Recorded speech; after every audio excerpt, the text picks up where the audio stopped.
Magandang umaga mga kabay. Meron po akong approved repair ngayon mga kabay. Yung grinder, yung inestimate ko nung nakaraang araw, ayan. Yung sira niya po yung knob tsaka switch. So ito na po yung knob niya mga kabay. Ayan. Ito na po yung knob niya. Ito yung dati yung nabali, ayan. So yung bago niya mga kabay, ganito yung tsura. Ayan. Ayan, ganun po yung itsura ng bago. Ayan po. Ayan. So yun po yung ipapalit natin dito. Tapos yung switch naman yung mga kabay. Ito yung switch nya. Ayan. Yung bago. Ay! Ang dual to ah. Kaya mga kabay ah. Baka nagkamali lang yung Nagkamali lang ng dampo. Ayun oh, magkaiba nga. Pero tingnan natin, baka obra naman mga kabay. So abang-abang na lang mga kabay. So ito na mga kabay, ito yung switch. Actually hindi talaga to sa kanyang switch mga kabay. Pang DeWalt po ito. Pero parehas naman sila mga kabay. Ayan. Susubukan ko na lang, baka sakaling gagana. Walang stock nung pang Stanley na switch. So tatry natin ito mga kabay. Bali ihinang na lang natin yung kabilang linya kasi wala po siyang kabitan ng screw. So subukan natin. Saan ba ang on ito?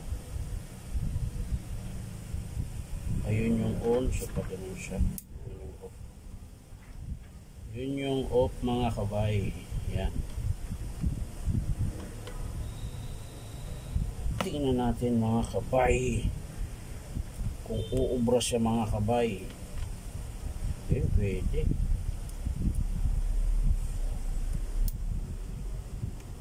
Pwede mga kabay.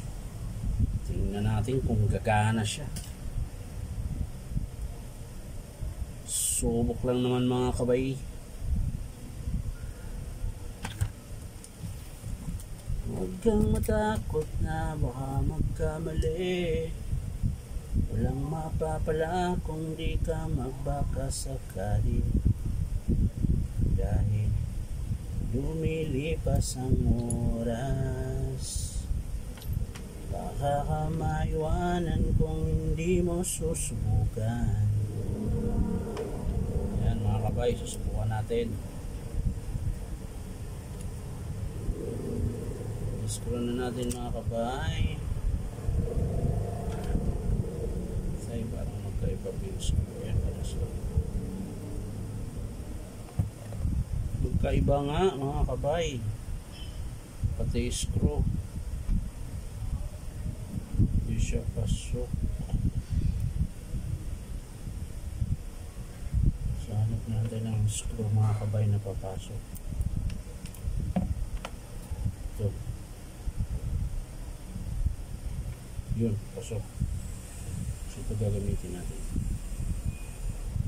Yan. Ganyan. Ganyan nga mga kabay.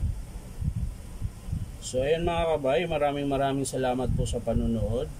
At pa-like and share na rin po.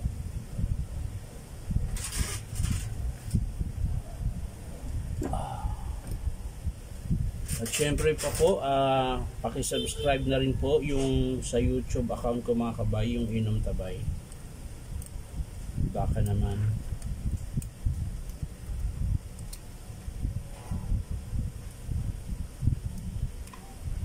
So ayan mga kabay, nakabit ko na yung kabila. Ayan. So etong kabila mga kabay, hihinang na lang natin dito. Ayan. Hihinang na lang natin kasi nga wala pong switch na ganito. So hihinang muna natin mga kabay para hindi tayo mahirapan mamaya.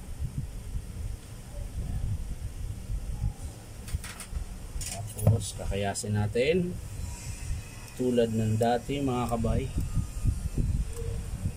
Kailangan natin kayasin para dumikit. Ito yung sa switch. Ayan.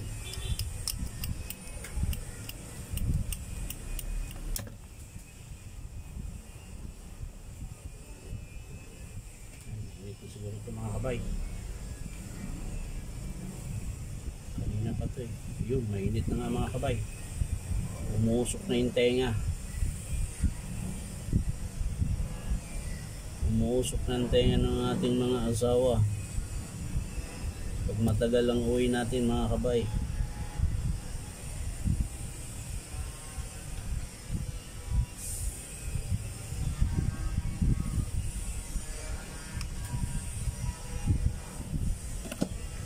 So yan na mga kabay, nahinang na natin.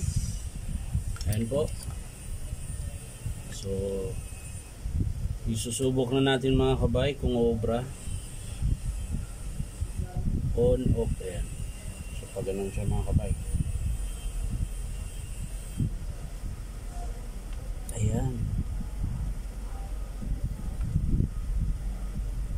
Ayan. Tapos ito, wiring. Kailangan naka-diretso. Balutin natin ito sa mga kabay. Baka biglang magdikit. Mahirap na mga kabay.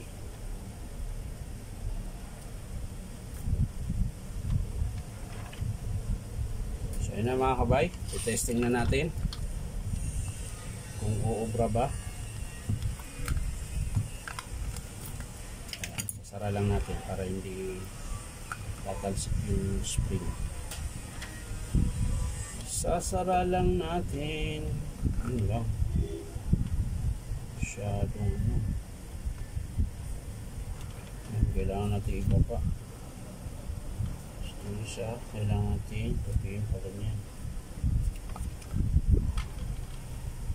Ayan. Ayan na. Ayan na.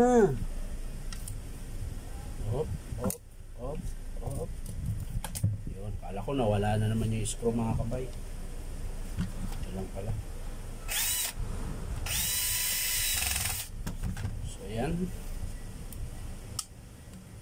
Sasaksak na natin mga kabay.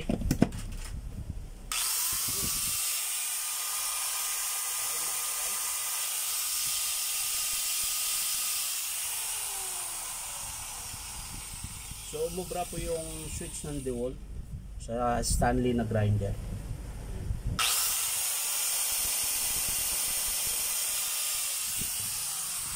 Yung kaibahan lang naman nila mga kabay, yung switch ng DeWalt, yung kabila walang butas, bali terminal type siya, pero yung kabila may butas. So hininang ko na lang yung kabila, tsaka in-screw yung merong butas. So yan lang po mga kabay, maraming salamat sa panonood at pa-like and share na rin po. Huwag niyo pong kalimutan sanang mag-subscribe sa YouTube channel ko mga kabay. Thank you, bye bye.